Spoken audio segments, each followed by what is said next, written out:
Penjajahan Jepang terhadap Indonesia adalah penjajahan yang menjadi bukti kemerdekaan Indonesia.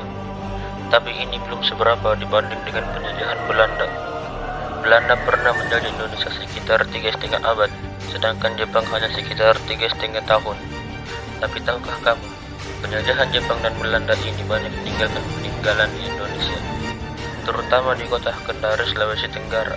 Dalam materi hari ini, kami sudah meringkas 5 peninggalan Jepang dan Belanda yang berada di kota Kendari, Sulawesi Tenggara. Dan berikut ini adalah 5 peninggalan Jepang dan Belanda yang berada di kota Kendari.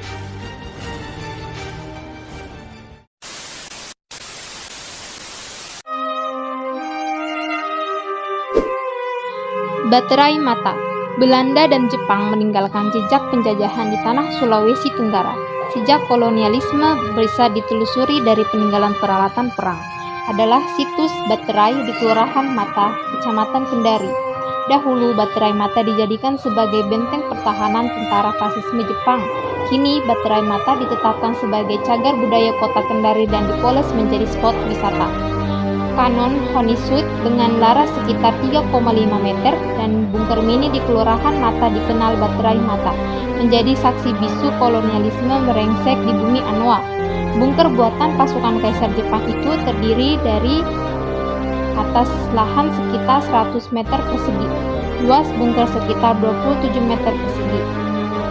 Baterai Mata merupakan salah satu situs bersejarah peninggalan bangsa Jepang yang dibangun pada 1946. Baterai Mata dibangun dengan konstruksi berbahan beton berukuran panjang 5,7 meter, lebar 5,5 meter dengan ketebalan 52 cm. Selain itu, menjaga kekuasaan dari gangguan sekutu. Alasan lain pembangunan Baterai Mata mengingat kedudukan Kendari sebagai pusat pertahanan Jepang dari arah Laut Koral, Pasifik Selatan waktu itu. Kendari merupakan titik tengah dalam sistem segitiga pertahanan Jepang, yaitu Morotai, Maluku Utara, Kendari, dan Kupang, NTT. Waktu itu Kendari menjadi gudang persenjataan dan peralatan di samping sebagai tempat perbaikan bengkel Jepang. Itulah yang jadi alasan Jepang membangun basis pertahanannya di Kendari. Salah satunya dengan membangun Baterai Mata. Itu juga jadi bukti bahwa Kendari punya peran penting dalam Perang Dunia Kedua, khususnya pada Perang Pasifik, kata Dr. Basrin Melamba yang juga Sekretaris DPD LAT Kota Kendari. Makam Belanda. Puluhan kuburan orang tua Belanda di Kendari yang terabaikan.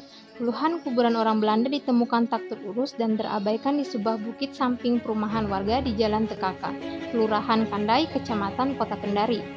Puluhan kuburan tua ini berumur kira-kira 80-an tahun atau saat Belanda berekspansi di Kendari. Kuburan ini tak jauh dengan Bukit Vosmeer, seorang tokoh Belanda yang turut berkontribusi pencatatan nama Kendari dalam buku sejarah. Sekilas, bentuk batu nisan ini kebanyakan ditemukan di negara barat atau Amerika Latin. Di batu nisan ini bertuliskan nama identik dengan klan Belanda.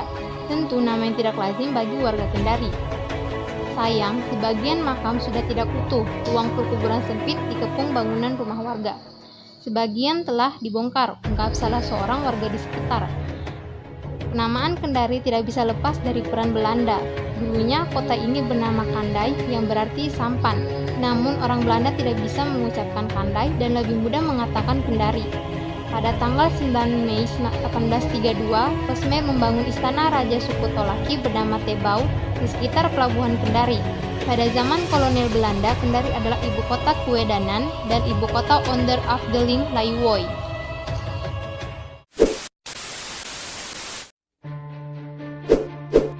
Water Reservoir Annals 1928. Di tahun 1960, warga Kota Lama, Kota Kendari, Sulawesi Tenggara, menggunakan tangki peninggalan Belanda untuk mengelola air bersih. Tangki air tersebut terletak di atas Perbuktian, Kelurahan Jatimakar, Kecamatan Kendari, Kota Kendari.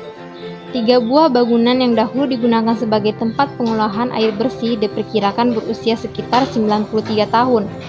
Sebuah kalimat berbahasa Belanda melekat pada dinding bangunan, bertuliskan Water Reservoir Annals 1928 yang jika terjemahkan dalam bahasa Indonesia berarti tangki air.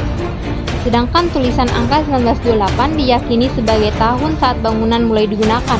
Potongan pipa, 2 buah keran pemutar air, lubang persegi untuk mengukur ketinggian air di atasnya, serta tembok usang telah menjadi saksi jejak kolonialisme pernah menapak di Kota Lama Kendari.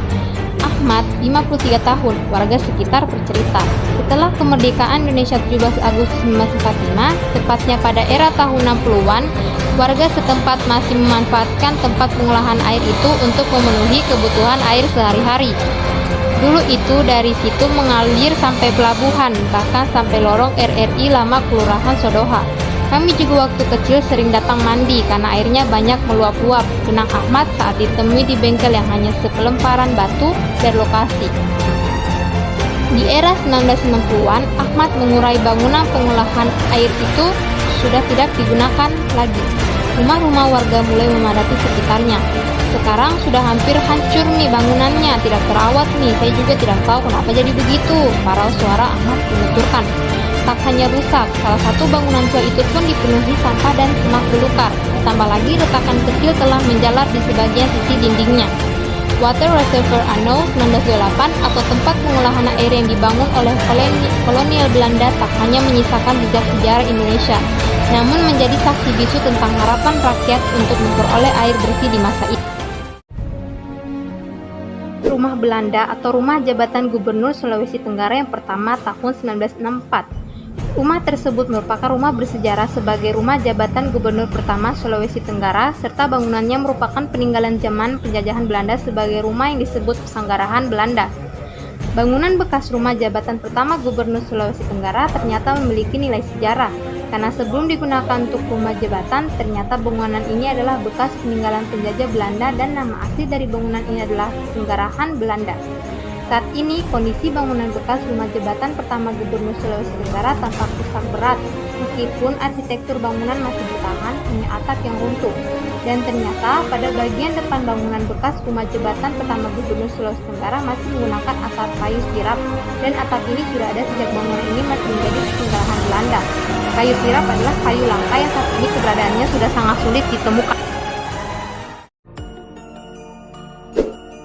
Badan Kerjasama Organisasi Wanita atau BKOW.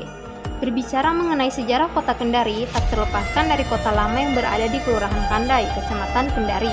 Kota Lama diketahui berawal dari tulisan J.N. Kosmeir yang mengunjungi Kendari pada 9 Mei 1831. Dialah orang yang pertama kali membuat peta Teluk Kendari.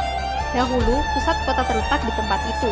Bangunan perkantoran Provinsi Sulawesi Tenggara pun juga sempat berdiri kokoh di situ, mulai dari kantor gubernur, kantor perdagangan, dan lainnya. Waktu di zaman Gubernur Edi Sabara, kantor gubernur ada di sini, Kota Lama, sebelum pindah di Kemaraya, ungkap Nurindia, warga yang dulu sempat tinggal di Kota Lama puluhan tahun lalu. Namun, kini Kota Lama tinggal kenangan. Hanya segelintir saja peninggalan yang masih ada, seperti halnya patung perempuan yang ada sejak puluhan tahun lalu dan menyimpan berbagai cerita mistis. Patung perempuan yang berada tak jauh dari gereja Protestan Oikumene dan tepat berada di belakang Masjid Raya itu, sering terdengar suara tangisan yang bikin bulu kuduk merinding.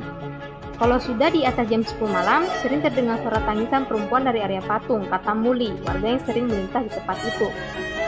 Di sekitar patung wanita itu juga terdapat kantor Badan Kerjasama Organisasi Wanita Provinsi Sultra yang tampaknya sudah tidak terurus lagi. Tak hanya Muli, seorang tukang ojek di Kota Lama, Sandi, juga pernah mengalami kejadian mistis dari patung perempuan yang konon katanya hidup. Kejadiannya 2017 sekitar jam 10 malam pernah saya dapat penumpang perempuan yang minta diantar ke tempat patung itu. Rupanya dan modelnya sama persis yang ada di patung, tuturnya.